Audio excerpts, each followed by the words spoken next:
What's your problem, Junior? Hey, you calling me a junior? Huh? You look like Junior. Oh, you think you tough, huh? It got nothing to do with you. I work for Club, not you. Listen, why don't you go back to your own genetic puddle and go for a swim, boy? You think you tough, you walking in here, huh? Dick.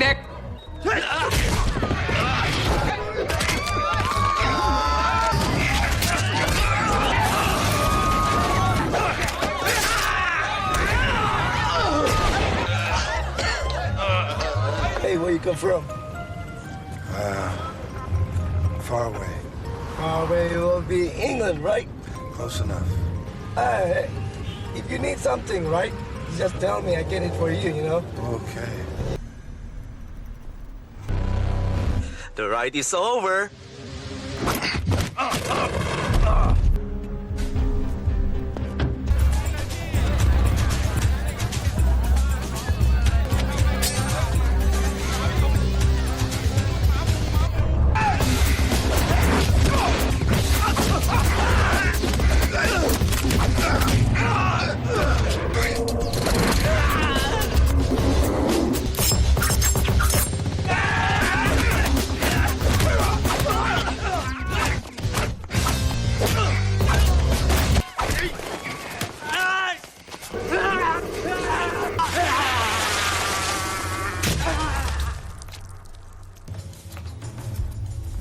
Hey, buddy. You kidnapped my daughter. You're a f***ing dog. And you're gonna die right here. Your body's gonna rot in a fucking hole, just like Jessica's. What do you think of that? I want him. Well, you're not my type, but hey.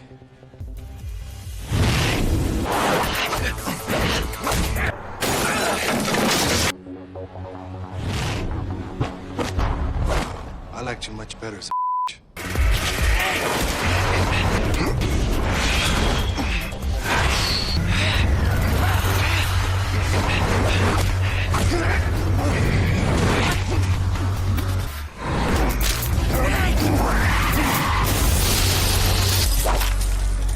Are you enjoying it?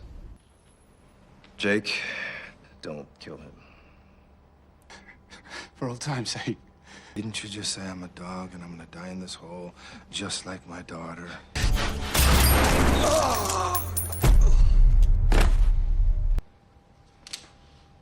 The story begins in Thailand with two CIA agents, Jake Hopper and his partner, Sunti, conducting a covert operation involving two underworld crime figures.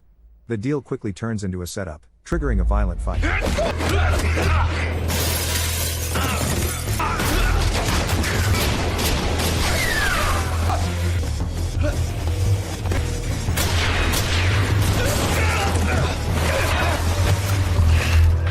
In a moment of panic, Sunti accidentally kills an innocent woman and is then wounded by a gunman. As the thug prepares to finish him, Jake arrives and kills the attacker, saving his partner. Haunted by guilt over the woman's death, Sunti leaves the CIA and becomes a Buddhist monk. Jake returns to the United States and later leaves the agency following the death of his wife. He builds a successful private security business and raises his daughter named Jessica. Hey, Daddy. Hey, baby, everything okay? Everything's great. How are you? Listen, don't forget to feed the fish. Don't drink too much coffee. I love you. Take care of yourself, okay? Jessica travels to Thailand for a backpacking vacation with some friends. While hiking in a remote area, Jessica and her friend are kidnapped by a militant group known as Abu Karal. Hey, we can have all our money. It's not about the money. The group demands the release of 20 prisoners held by the U.S. government, threatening to kill the hostages if their demands are not met. The case becomes an international crisis when it is revealed that Jessica's friend is the daughter of a U.S. senator. Former CIA colleague Tom Collins recognizes Jessica in a ransom video and secretly alerts Jake. Jessica and the Winthorpe girl have been kidnapped. I demand an immediate response. Under pressure from Senator Winthorpe, the CIA launches an official response, choosing to work only with Thai police and military forces. Agent Leon Washington is sent to Thailand to oversee the operation, and Jake is warned not to interfere. Fearing that bureaucratic delays will cost his daughter's life, Jake ignores the warning and travels to Thailand on his own. Hey, where you come from? Far away. Far away, it will be England, right? Close enough. If you need something, right? Just tell me, I get it for you, you know? On the way from the airport, Jake's taxi driver takes a suspicious detour and leads him into an ambush set by local criminals. The ride is over.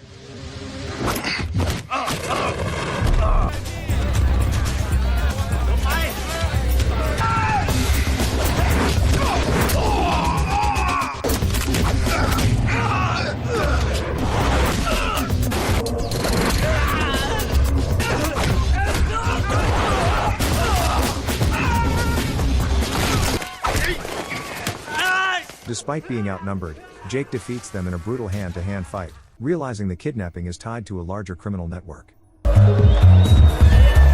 That night, Jake visits a nightclub where he intervenes when local thugs harass a woman. What's your problem, Junior? Oh, you think you're tough, huh?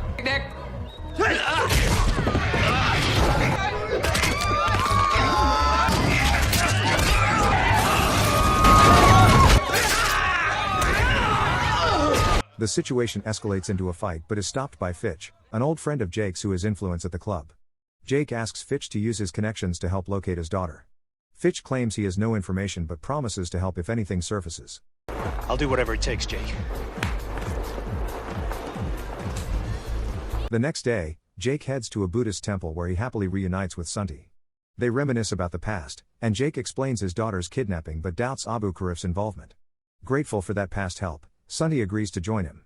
He reveals intelligence about a French arms dealer, Fernand Fodder, who is supplying weapons to the Abu Karif. When confronted, Fodder denies any connection. I'm afraid I cannot be of any help. Jake later discovers that Fitch has been lying and is withholding information. With help from the woman he previously rescued, Jake learns of an upcoming weapons deal between Abu Karif and a crime boss named Janapan. Jake and Sunti track the meeting, but Jake realizes Janapan's men plans to kill the Abu Karif representatives once the deal is done, eliminating the only people who know where Jessica is being held. If I let him do that, I could lose the only link to my daughter, and I can't let that happen. Jake intervenes, sparking a massive shootout.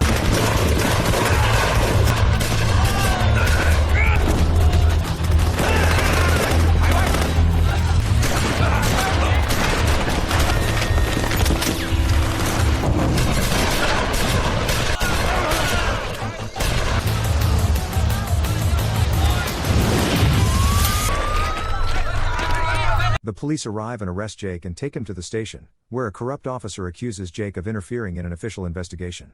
You made a big mistake by coming here.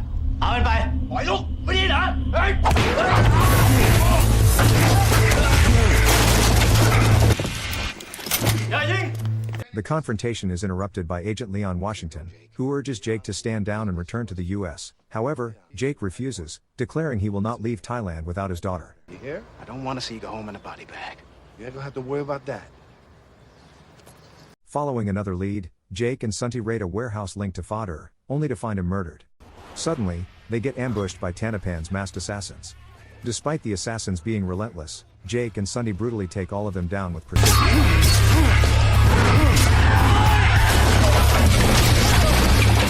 Soon after, they are contacted by a woman connected to Abu Karif and are taken to meet Monkal, the group's leader.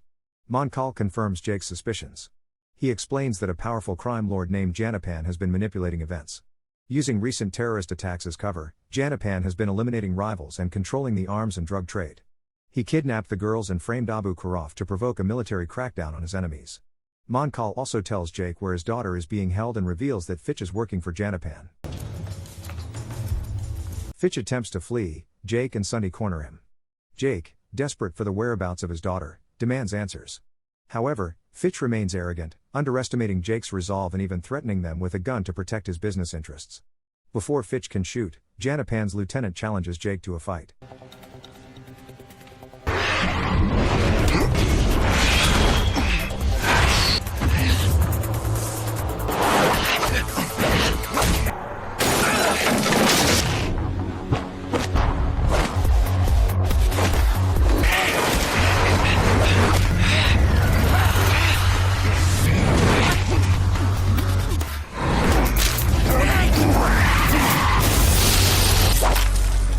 Are you enjoying it? Jake kills the lieutenant in hand-to-hand combat and executes Fitch with a gunshot. That night, Jake and Sunti launch a final assault on Janapan's mansion.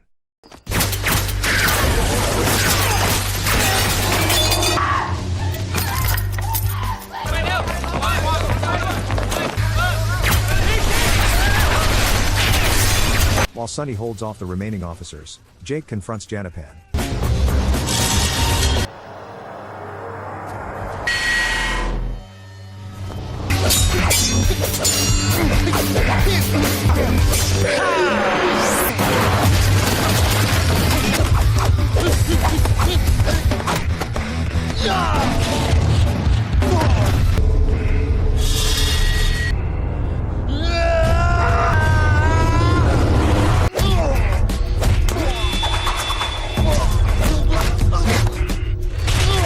The fight ends with Jake disarming Jantapanand and snapping his neck. Jake returns to the lower floor, now filled with dead bodies, and embraces his daughter. Moments later, Sonny collapses, fatally wounded. He shares a final farewell with Jake before dying in his arms. Military forces led by Leon Washington arrive at the scene. Seeing Jake with the rescued girls and Sonny's body, Leon orders his men to stand down. The story ends with a Buddhist funeral for Sonny as Jake leads the ceremony, stepping into the river and releasing Sonny's ashes into the water, bringing the story to a quiet close. Subscribe for more dramas like this, and don't forget to like this video, it really helps the channel grow.